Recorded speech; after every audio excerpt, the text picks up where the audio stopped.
Kalau yang saya lihat, saya suruh nungguin anak-anak tuh di kamar. Mereka berduaan di bawah di meja makan. Itu nungguinnya nyampe pagi, subuh jam 4, jam 3. Itu setiap hari kah atau bagaimana? Setiap hari. Iya. Kalau nggak ada bapak. Iya, kalau nggak ada bapak. Oh, hanya ketika Bang Baim nggak ada. Iya. Iya. Itu intens, maksudnya ngobrolnya tuh lama, bisa berapa jam atau gimana? Ya kita kan di kamar jadi Iya, nggak kita tahu. nggak tahu. Tapi sempat ngelihat mereka ngobrol. Iya. Berdua di bawah di meja makan. Kemarin juga ada apa di kamar, mungkin bisa diceritakan ketika ibu melihat mereka di kamar seperti itu. Mereka berdua lagi duduk ngobrol gitu. Terus Yang aku kan beberes gitu, beberes kamarnya, melihat mereka berdua lagi ngobrol. Terus terus aku lihat lagi mereka pindah kamar di sebelahnya, di seberang, berduaan lagi rebahan. Lagi apa? Rebahan. Lagi rebahan di kamar. Iya. Tapi aku cuma buka pintu, lihat mereka lagi rebahan, terus aku tutup pintu terus turun gitu. Nggak lihat yang Nggak lihat secara lama gitu. ya, cuma buka pintu lihat mereka berdua. Tapi Jam berapa? Kejadiannya itu jam berapa? Sekitar sorean. Sore. Posisinya ada suaminya. Nggak ada Bang Baim kan di rumah? Nggak ada. tapi Mbak, sama anak-anak sendiri gimana sih Ibu? Hubungan dengan anak-anak tuh baik gak sih gitu? Mungkin Menurutku baik sih. Hmm, Kalau yang saya lihat baik. dekatnya seperti apa sih kedekatannya? Karena kan dibilang bahwa oh anak ini tidak dekat sama ibunya. Ada yang satu yang bilang oh ibunya anak-anak takut karena takut ibunya dipukulin kan, yang tersebar di media di sosmed kan. Nah itu buat kalian seperti apa sih yang memang megang anak-anak nih gitu? Yang megang anak-anak mungkin lebih tahu gitu. kalau yang aku lihat sih zaman dulu ketika anak-anak misal lagi ngobrol sama teman lakinya, kalau anaknya yang gede yang deket pasti langsung disuruh sana dulu gitu. Pokoknya kalau dideketin terus nanti yang dimarahin susternya, nanti susternya dibilang nggak bisa bujukin anak gitu. Tapi itu sering atau mungkin namanya mungkin memang lagi bicara penting sesekali gitu loh. Sering, Seringnya itu hampir setiap hari kan? Atau bagaimana?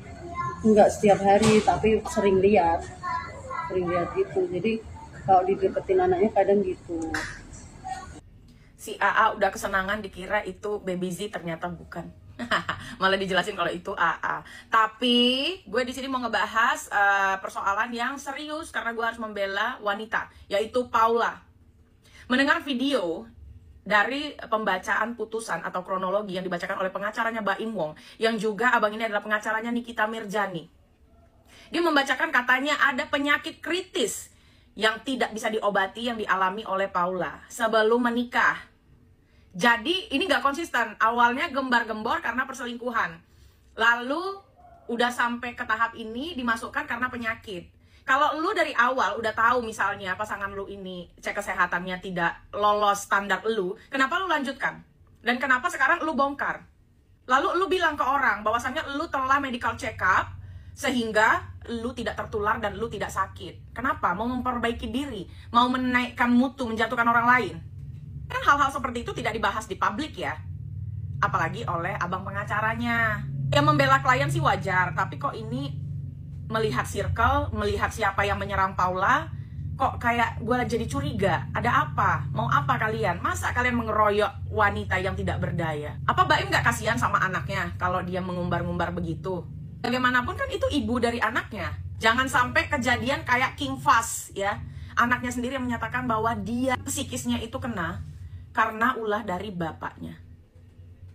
Pemeriksaan kesehatan termohon sebelum menikah dinyatakan mempunyai penyakit. Ya, saya hanya bisa menyampaikan itu sesuai dengan fakta-fakta persidangan dan kesimpulan dari pertimbangan majelis hakim bahwa itu terkait dengan kesehatan jasmani. Jadi Anda bisa memberikan clue sendiri tegas terkait dengan kesehatan jasmani. Kalau masih Baim, lu pinjam duit. Lu pinjam duit 2M sama si Baim nggak kasih. Makanya kasihan tuh Paula. Lu porotin. Sekarang gue mau clearin ya, gue kasihan sama Paula. Biar Paulanya lempeng, Baimnya lempeng. Kasihan anak mereka, lu nongol Niko, lu kemana lu? Lu nggak dikasih pinjam duit 2 miliar buat buka bakery di Tanjung Pinang, lu kabur, lu numpang tempat Baim ya selama 5 tahun. Tiba-tiba ada masalah begini lu nggak nongol. Paham nggak lu? Oke, Bang, tadi sempat saya notice juga Abang sempat bilang mau disodorin 1M, tapi Abang maunya 5M. Dalam rangka apa tuh, Bang? Jadi selama ini gue berkomentar tentang masalah rumah tangga Baim, ya. Karena masyarakat kan tahu di mana ada masalah di situ ada gue. Tapi tugas gue adalah ya untuk meluruskan, ya. Kasihan ke Baim, Wong asisten Paula beberkan video ke Baim soal perselingkuhan Paula bersama Nico Surya. Halo guys, baru kali ini gue speak up tentang berita ini ya. Menurut saya nih, karena saya sebagai wanita pastinya saya membela Paula. Dan saya yakin banget ya tidak ada orang ketiga di dalam kehidupan Mbak Imong. Ya sana sini beritanya kok beda-beda guys. Sangat menyudutkan Paula. Kalian lihat di video tadi aja dari cara dia berbicara, cara dia duduk juga sopan kok. Tidak ada kemesraan atau gimana, kok bisa-bisanya dibilang ada hubungan. Ngadi-ngadi aja nih guys. Belum lagi dia itu jalan kaki megang anaknya juga penuh dengan kasih sayang. Nih, kalau cowok ya, bagaimanapun yang namanya istri itu kan pernah sama-sama menjalin kemesraan, keindahan hidup. Please deh jangan dibuka banget aibnya yang belum tentu jelas. Jadi kelihatan ya kayak apa, pencitraan gitu. Seolah-olah tuh dia tuh dihianati. Terserahlah kalian mau percaya siapa ya, karena ini rame banget di FYP. Tapi saya percaya Paula orang baik guys. Oke, terima kasih.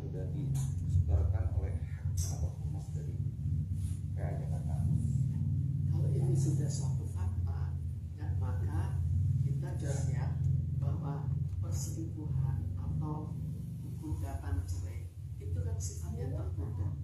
Kalau tertutup artinya kita tidak boleh menyebarluaskan. Jadi kalau ini benar disebarluaskan, apalagi disebarluaskan oleh pengadilan, maka ya etikanya tidak diikuti. Jadi di sini harus ada suatu etika juga. Kan semua itu dibuat untuk suatu tujuan tertentu. Tapi kenapa kok sekarang terlalu banyak etika yang tidak diikuti? Baik itu etika, ya ini etika dalam hal suami istri. Tapi banyak juga etika korupsi terlalu ya tidak diikuti dengan sistem sokong menyokong, itu kan cukup banyak. Jadi perlu dilakukan pembenahan lah di kalangan hakim. Tapi secara materi yang kita tanyakan itu gimana Bu seorang perasaan seorang ibu juga tapi nokta dalam gugatan atau hasilnya ada tulisan perselingkuhan, istri juga HK dan punya penyakit yang tidak bisa diobatin, tapi kan konteksnya ada seorang anak dan keluarga Bu. Ya, jadi kita lihat ini, kalau misalnya ini hubungannya dengan masalah perselingkuhan, lalu maka dua-duanya bisa kesal. Kita kan ada pria yang begitu istrinya selingkuh dia kesal sekali. Ada yang dia ya udah kita cerai, saya kawin lagi gitu. Itu kan semua tergantung lingkungan, tergantung pribadi. Tapi sekarang secara umum kalau itu sudah menyangkut penyakit, maka ada suatu tambahan lagi. Apakah teman penyakit itu penyakit yang akhirnya karena suatu perselingkuhan dan akhirnya tidak bisa diobati, lalu bisa menularkan lagi ke suami, maka mungkin saja suami begitu cinta dan anggap itu nasib. Tapi mungkin juga suami itu beranggapan dengan demikian saya juga dibunuh oleh dia, dibunuh dengan pelan-pelan. Jadi akhirnya membuat suatu kekesalan yang luar biasa. Kan kekesalan itu lain-lain kan, kita lihat ada yang kesal sekali, ada yang tidak terlalu kesal, ada yang terlalu mengekspos, ada